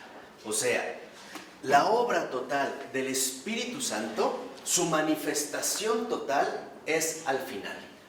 Aquí no podemos tener más que ciertos accesos paulatinos y de cierta manera esporádicos. Por ejemplo, como él dice, en las cimas de la pena, ¿no? Todavía no se llega literalmente a esta manifestación plena de la obra del Espíritu Santo. ¿Por qué? Porque aún no llega precisamente el juicio definitivo. Aún no se manifiesta el Señor con toda su gloria.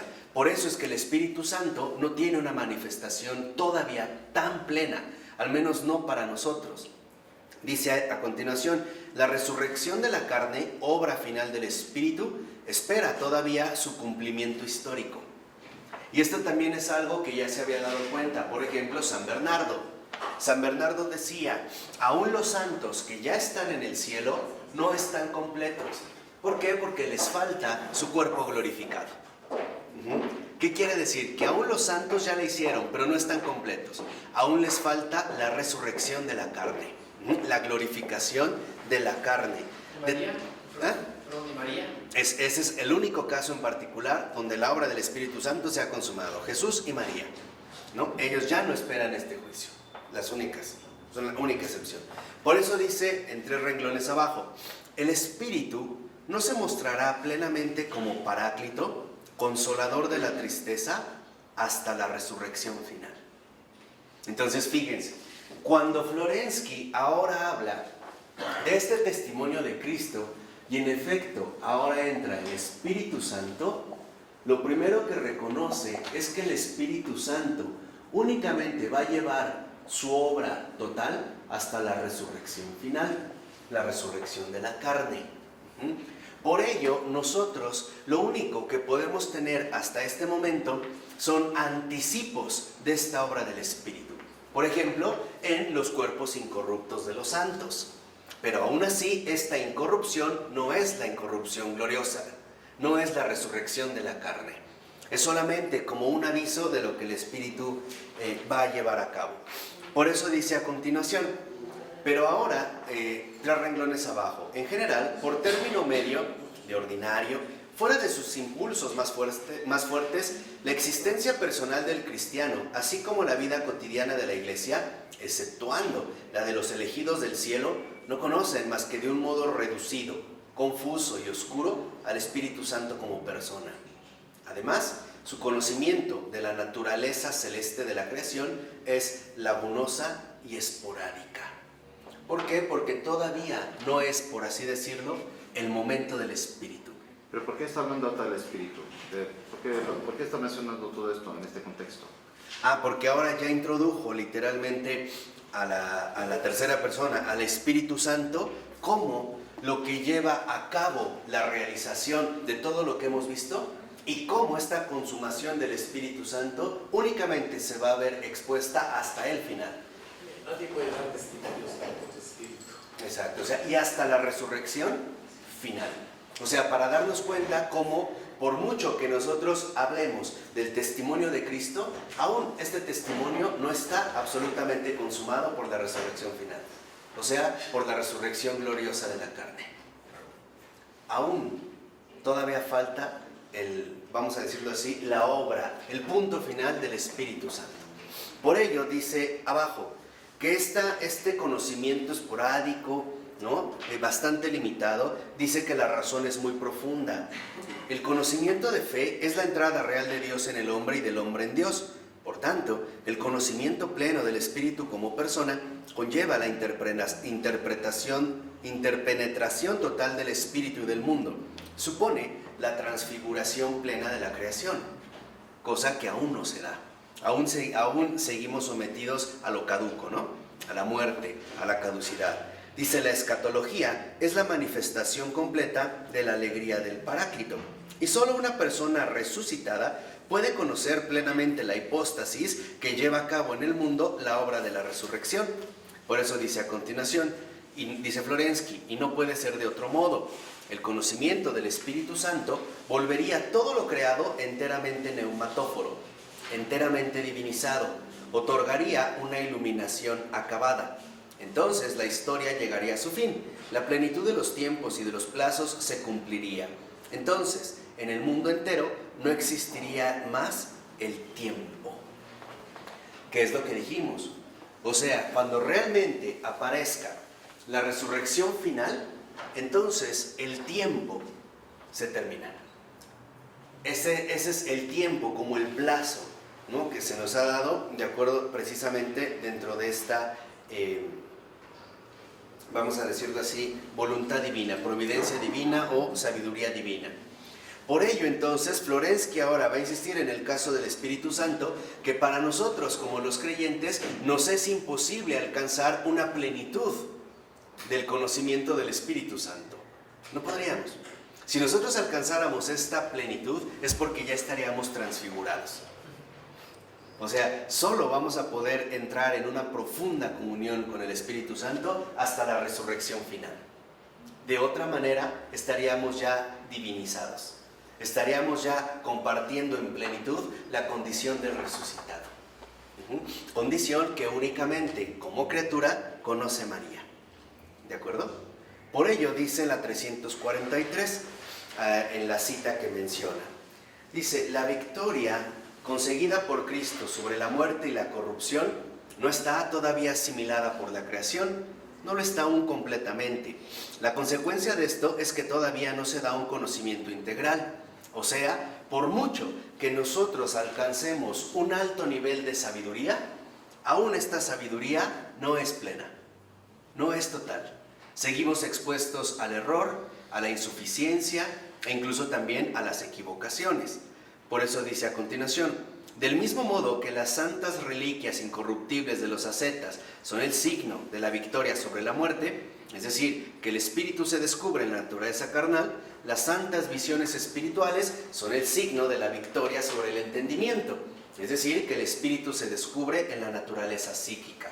O sea, esta resurrección final, en último término, no es más que una victoria.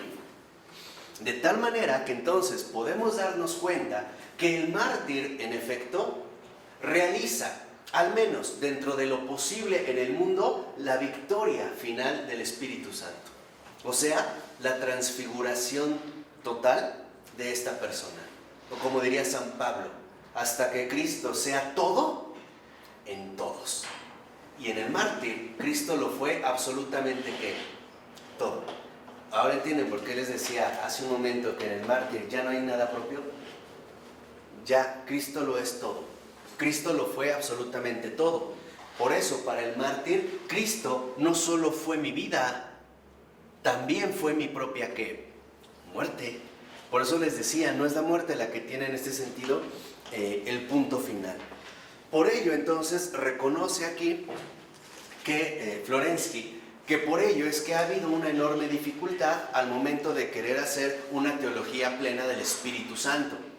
¿Por qué? Porque su revelación no es total, aún no, hasta que llegue el día, hasta que se termine el plazo y entonces sí, venga la victoria plena sobre todo lo creado. Por ello, al hablar de esta ausencia, lo que considera entonces Florensky es lo siguiente. Fíjense, si nos vamos a la 344, desde el primer renglón dice el texto: todos los santos padres y los filósofos místicos hablan de la importancia que tiene la noción del espíritu en el cristianismo, pero casi ninguno de ellos lo explica de un modo más preciso o determinado. Da la impresión de un saber inefable que no logra expresarse, dice Florensky. Se ve bien que los santos padres saben algo, pero se constata con mayor claridad que este saber es tan íntimo, tan escondido, sin eco, indecible, que no tienen la fuerza para verterlo en términos precisos, como si la teología de la tercera persona hubiera sido más intuida que elaborada. Por eso ahora, al referirse en el caso concreto del Espíritu Santo, Florensky lo que va a hacer es un repaso por los padres y comienza por el caso de Orígenes.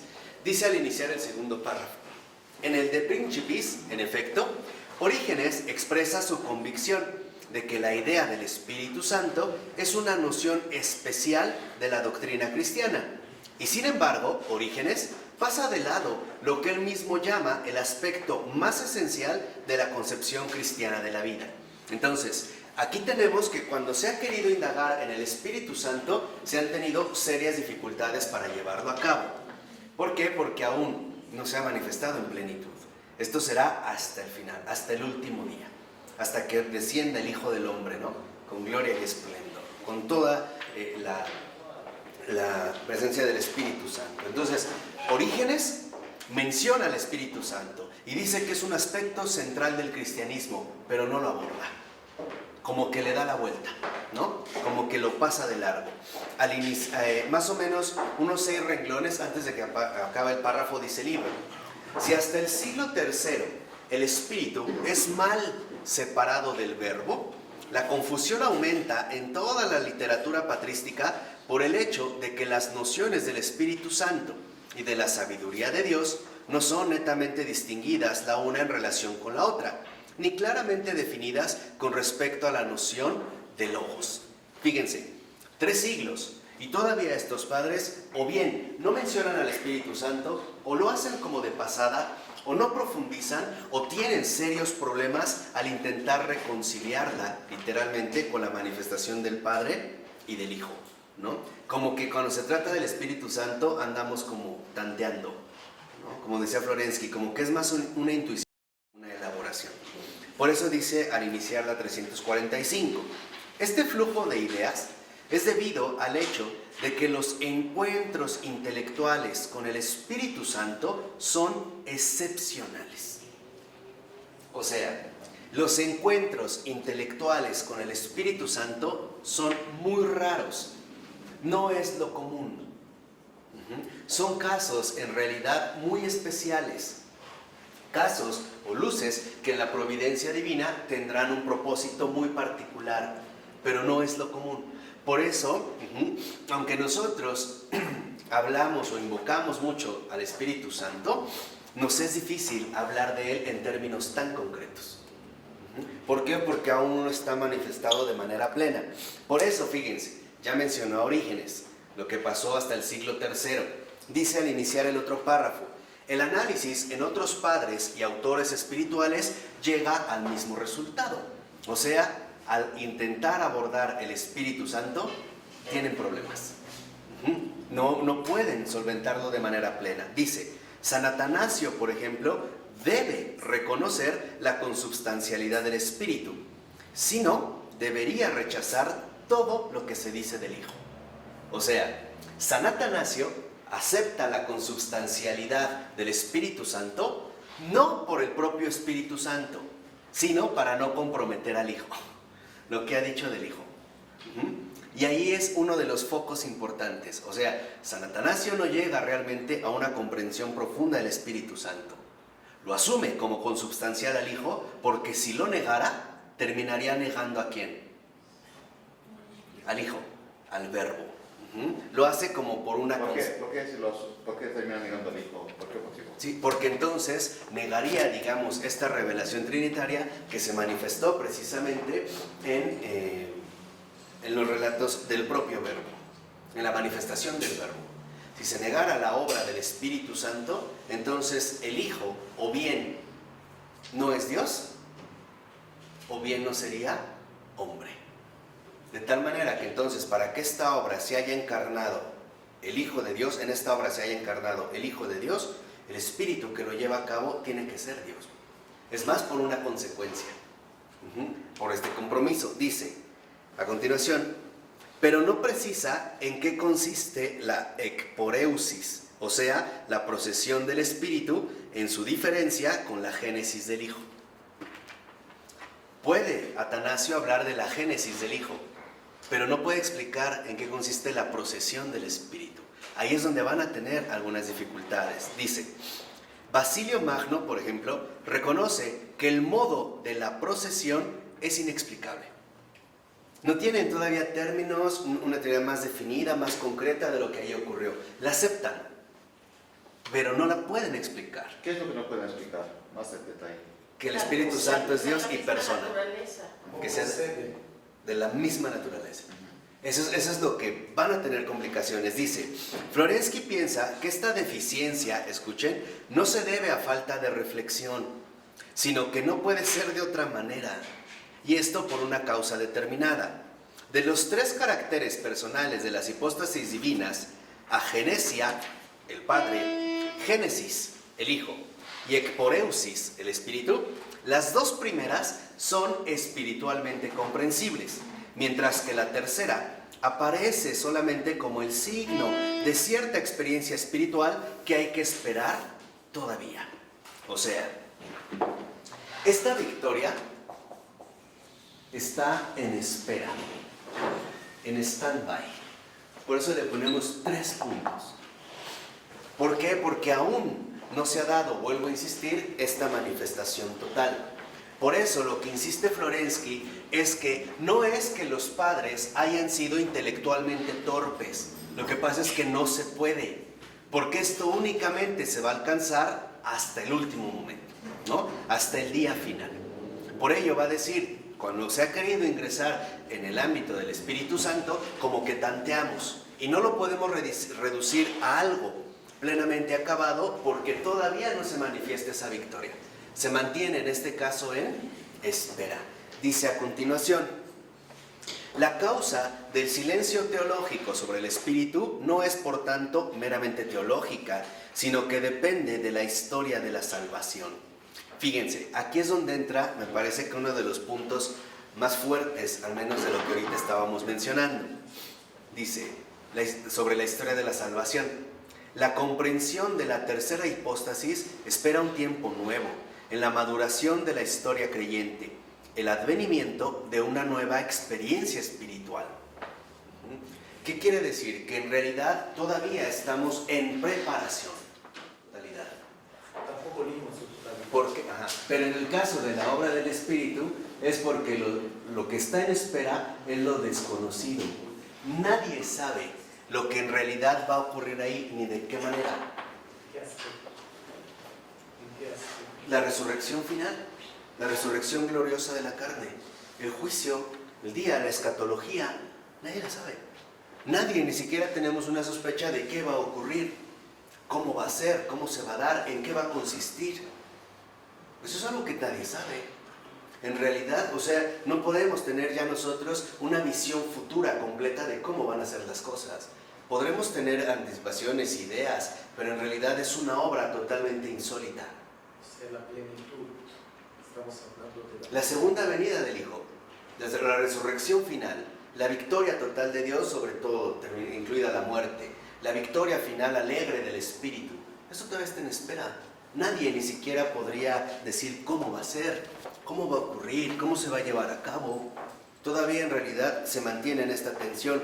Por eso fíjense, dice a continuación abajo, en el último párrafo, el que los tiempos no estaban todavía maduros, lo muestra el hecho de que ni siquiera la experiencia de los santos ha llegado a percibir a aquel que dará la alegría y el consuelo a todo lo creado. Esta experiencia tan concreta. Por eso lo vemos en la 347, al iniciar, en la cita de Florensky, que todo es milagro en la iglesia, porque todo lo que constituye su vida viene de la gracia, y la gracia de Dios es lo único que es digno de ser llamado milagro. Por todo esto es un milagro permanente.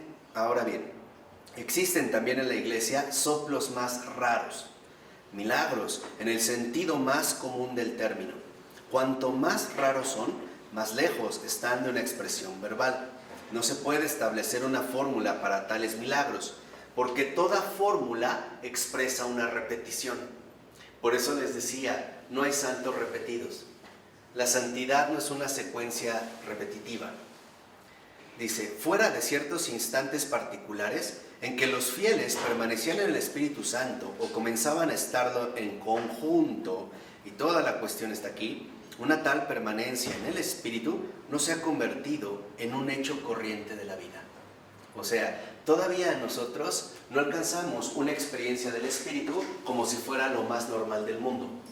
Por ejemplo, para nosotros, como un hecho corriente de la vida, sí podría ser el dirigirnos al Padre, tener una conciencia del Padre, el dirigirnos al Hijo, tener una conciencia del Hijo, pero no es lo más común tener una experiencia plena del Espíritu Santo. Esto lo había dicho ya Florensky, esto en realidad se da solo en casos muy excepcionales.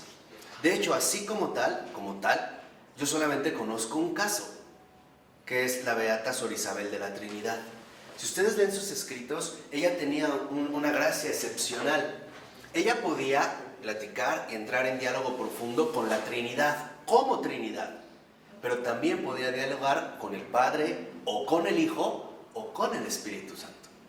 Yo no conozco otro caso así, donde haya tenido la Trinidad y por separado, por decirlo así, por mencionarlo de esta manera. Yo no conozco otro. Claro, sí, es verdad. Sí, es verdad. No hay otro. Yo al menos que no hay otro. De este calado no lo hay y se dio hasta el siglo XX. Entonces, a esto es un poco hacia lo que se dirige Florensky. O sea, la historia, que es la historia de la salvación, no es más que entonces la historia que nos va a conducir a la victoria del Espíritu Santo. De tal manera que la historia solo tiene sentido como conducción temporal para esta victoria definitiva y eterna. La victoria de la eternidad. Entonces, a continuación, ahora, en efecto, se va a dar... Florensky va a considerar que nuestra vida incluso sí posee un defecto, y es el defecto de la vida misma. ¿Cuál? Dice al iniciar el siguiente párrafo, en el segundo renglón. Del fondo mismo de la vida eclesial ha de madurar la experiencia espiritual nueva que anuncie la presencia de la persona del Espíritu, la experiencia que corresponda a la ekporeusis del Espíritu. Veamos la lectura que hace Florensky de los signos de los tiempos. Entonces, ahora, en este recorrido, en efecto, tal pareciera que Florensky ahora nos va a invitar a dar un paso más y colocarnos o concentrarnos de lleno en lo que llamaríamos los signos de los tiempos. ¿A qué van a apuntar estos signos de los tiempos? A un aspecto muy principal, a la preparación cada vez más intensa de la obra divina. ¿Cómo se va a ver reflejada esta obra divina cada vez de forma más intensa? En la aparición de nuevos modos de santidad, nuevos santos.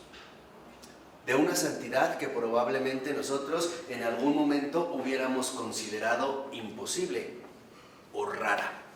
de tal forma que empecemos a familiarizarnos cada vez más con esta experiencia concreta, con la experiencia del Espíritu Santo. ¿Qué es lo que va a traer el Espíritu Santo? Como siempre, novedades. Esos son los signos de los tiempos. Por ejemplo, aunque para nosotros ya resulta extremadamente familiar, en serio, San Francisco de Asís o un Santo Domingo, por ponerlo en fechas, ¿no?, fueron un verdadero escándalo, incluso para la iglesia. Si ustedes saben un poco la historia de San Francisco, Santo Domingo, verán que no fueron aceptados de inmediato. Era un signo, claro. Por eso muchos, como Joaquín de Fiore, decían, no, es que la aparición de Francisco de Asís involucra que estos son los últimos que van a aparecer y entonces llegó el final del mundo, ¿no? Es como nuestra última advertencia. Cuando aparece un San Benito, y el tipo de vida que lleva San Benito también fue un gran escándalo. Los padres del desierto, ¿no? Hasta hablar, por ejemplo, de los tipos de santidad más contemporánea, donde vemos a una Santa Teresita del Niño Jesús, patrona de las misioneras, y nunca salió del Carmelo, ¿no? O sea, ni siquiera puso un pie literalmente afuera del Carmelo. Y empezamos a ver situaciones mucho más peculiares. Por ejemplo, un Mateo Talbot, San Mateo Talbot, un irlandés alcohólico, obrero, pobre, de vida común y corriente, pero que al no caer el alcoholismo, Jesús lo arrebata como víctima, se pone al servicio de los demás y un día saliendo de misa muere así en la calle, como si nada. Ahí empezamos a ver otro tipo de signos. O sea, se están, digamos, como presenciando que en efecto el soplo del Espíritu Santo, ¿no?, está haciendo algo nuevo, algo germinando, ¿no? Ya está brotando, decía el Señor de la Escritura, ¿no? ¿No lo ven? ¿No lo ven? Ya viene, ¿no? Ya está cerca. ¿No lo ven? Eso quizá es lo que el Señor hoy nos pregunta. ¿De verdad no lo ven? ¿No ven lo que está ocurriendo? ¿No se han dado cuenta de los signos de los tiempos? ¿No se han dado cuenta de estas novedades que están brotando? ¿De verdad no lo ven? Y ya para terminar, yo les voy a decir, si no lo ven es por una simple razón, o si no lo vemos es por una simple razón. No llevamos una vida de fe. Porque acuérdense que la fe es justamente la certeza absoluta, la visión de lo invisible, el vivir en los dos mundos. Se percibe. El Espíritu está alegre. El Espíritu está mandando también nuevos respiraderos, por decirlo así, nuevos soplos de eternidad. No es casual que el siglo XX sea el siglo donde más santos fueron canonizados, como más de 2000. No hay otro donde se hayan canonizado tantos. Quizá ahorita el Espíritu Santo, juguetón, anda inquieto. Y está haciendo de verdad obras en el mundo extraordinarias. ¿No las ven? ¿Hasta aquí le dejamos? En nombre del Padre, del Hijo y del Espíritu Santo. Amén. Pues muchas gracias y buen provecho.